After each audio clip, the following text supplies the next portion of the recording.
This one will be a little different. It's kind of like an in-betweener video. There'll be another refit episode next week, but I got a bunch of gear in the mail and I figured I'd do kind of a haul video because opening this stuff feels like Christmas to me, so I figured I'd share.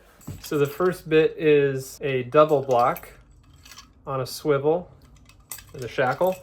This is made by Garhauer. They make maybe the best stuff for the money as far as hardware like this goes. This is going to be for my main sheet. It'll hang off the end of the boom. I have a pretty simple main sheet arrangement where it's on the end of the boom, end of boom sheeting they call it. It's very simple. There's a double block at the end of the boom like this, and on the other side it goes down to the deck to a fiddle block, which is kind of like a double block, but they're like side by side, kind of a little something like that with a cam cleat on it. The fiddle block, the bottom side on the boat is fine, but the double block currently hanging from the boom has a plastic body, and it's been degrading in the sun for a bunch of years, and it looks pretty suspect. It looks like the whole thing could blow up. A lot of times it's the sheaves. From my understanding, the sheaves are the kind of the first thing to go, but in the case of that other one, the whole body of it, the frame, you know, this part is also plastic and the whole thing looks really degraded. So got a new one and it's probably oversized. I think this one's rated for 2,800 pounds or something, safe working load, so super beefy. I also got a single block, very similar design with this stainless body, same working load, 2,800 pounds. This is going to be for the staysail halyard. And same thing, in next week's video, you'll see that the one up there, that one's really shot. The sheave in particular, you can see is just, it's got cracks in it and it's even chips and super degraded. So this will replace that. Speaking of that, I got a halyard restrainer for that staysail. So the thing is, with a furling sail, furling head sail, the angle that the halyard goes down to the top foil is important. So here's my silly little diagram. This is what you don't want. This would be the head stay, that's your upper swivel, and that's the halyard. This angle, see how this is basically parallel? This is determined by the exit point of your halyard. And so if it's too close to the head stay, you get a parallel line like this. And what happens is when you furl the sail, it can wrap the halyard around the head stay and then bind up and jam, and then you can't furl, which is obviously not good. One solution is to use a halyard restrainer, and it gets mounted to the mast below the exit point and then gives you a better angle. So that's what I'm going to be doing. In my case, this actually isn't for the jib on the head stay. This is for the staysail stay, which attaches lower. But see, I'll be using a block like this. Let's say this is the mast. The attachment point for this is basically the same as for the stay. It's on a tang. It's kind of triangular, and so this mounts right below the stay. So inevitably when you run your halyard, this exits this thing like kind of right on top of the stay. So you get basically a perfectly parallel. It's about as bad as it could possibly be. So I'll mount the restrainer below it, and that should solve it. Wherever you install the halyard restrainer will dictate this angle.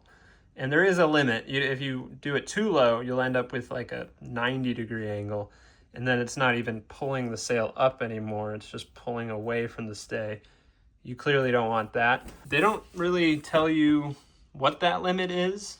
I certainly wouldn't exceed 45 degrees.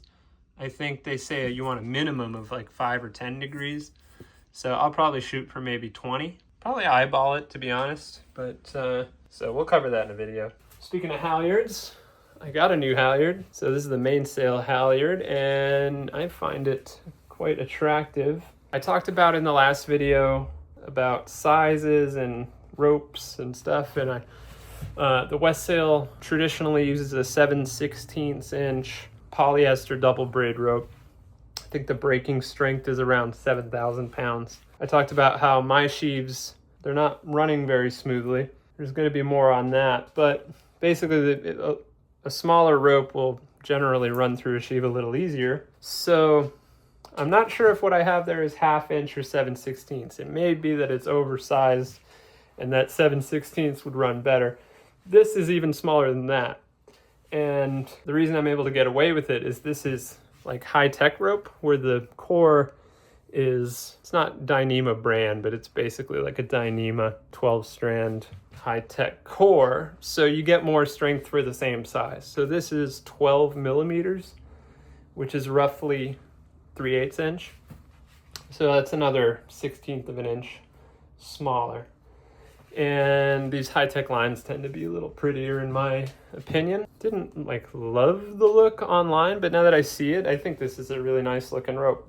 So that is exciting. The other thing is it's more expensive, of course, for even if you're getting a smaller size.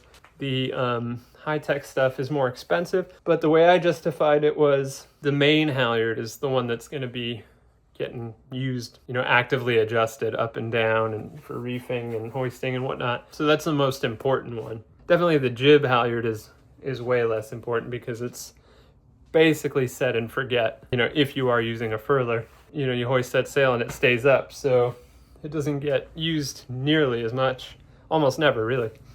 So I'll stick to a cheaper 7/16 inch halyard for the jib.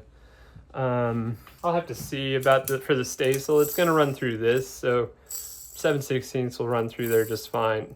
And now that I'm thinking about it, yeah, it's also on a furler and it's basically static. So I'll use cheaper line for those, but for the main, it was worth spending a little bit more for a high-tech rope. I guess while we're on the subject of cordage, I got a spare furling line.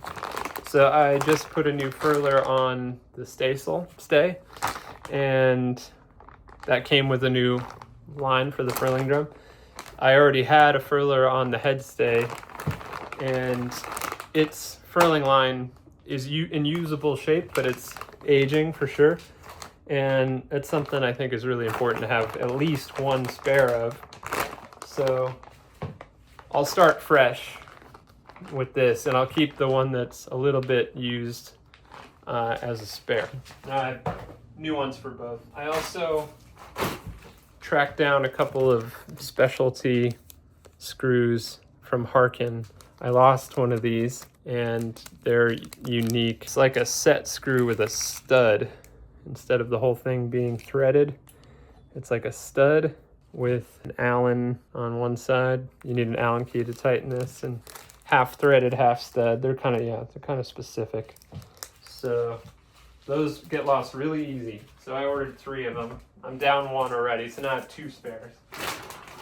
I got a bunch of rigging stuff that's not that exciting, but it's cool. There's Stay-Lock studs for the new rig, and spare cones and formers and stuff like that to have on hand. I got 1 new turnbuckle, and there's a Marine Eye stud attached to it. These are both new. This will be when I cut the new head stay.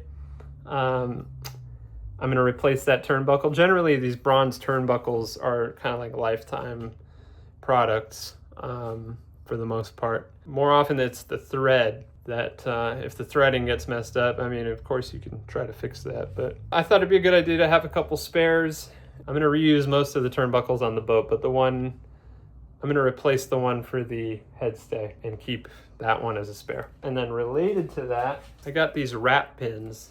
Some of you guys probably know what these are. On a turnbuckle, you want to keep it well lubed, and then that of course means that it could loosen on its own over time, and you want to prevent that. And there's a hole in each stud that you could put a cotter pin through that will prevent this from turning. But I hate cotter pins. They are my kind of kryptonite. Can't stand the things. They're a real pain in the butt to get out, and I think you're supposed to replace them basically every time you remove. I just hate the things. So they make these pins that you stick through that hole and then wrap around the turnbuckle. And it does the same thing as a cotter pin, but you saw how easy it is to put in. And if I want to adjust the stay, I just pull it out. And to make sure you don't lose it, I always just wrap it back around like that, and it's loose. And then you can adjust your stay and then just pin it again. And these come in sets of 2, made by Johnson Marine Hardware. And I think they're like $13 or something for a set of 2. You only need 1 per turnbuckle. You'll see them even on the packaging and stuff. It shows 1 on each side, but 1 on either side will prevent the turnbuckle from spinning because it has to go on both studs at the same time. So there's one more big thing, the most exciting thing, and that is a new tiller. It's massive, as you can see. It's about 6 feet. So it is huge, and it's like 3 by 4 inches, maybe 3 by 5, I can't remember, at the base, and it tapers. I believe it's ash and mahogany laminated, pretty standard, but it's really beautiful and stout. The one on the boat is delaminating, and it's salvageable. So what I'm going to do is rehab it, and I might even like wrap some fiberglass around it and really beef it up, and that'll be a spare. I think it's a good idea to have an emergency tiller on board, but this will be the one I'll actually use, hopefully forever.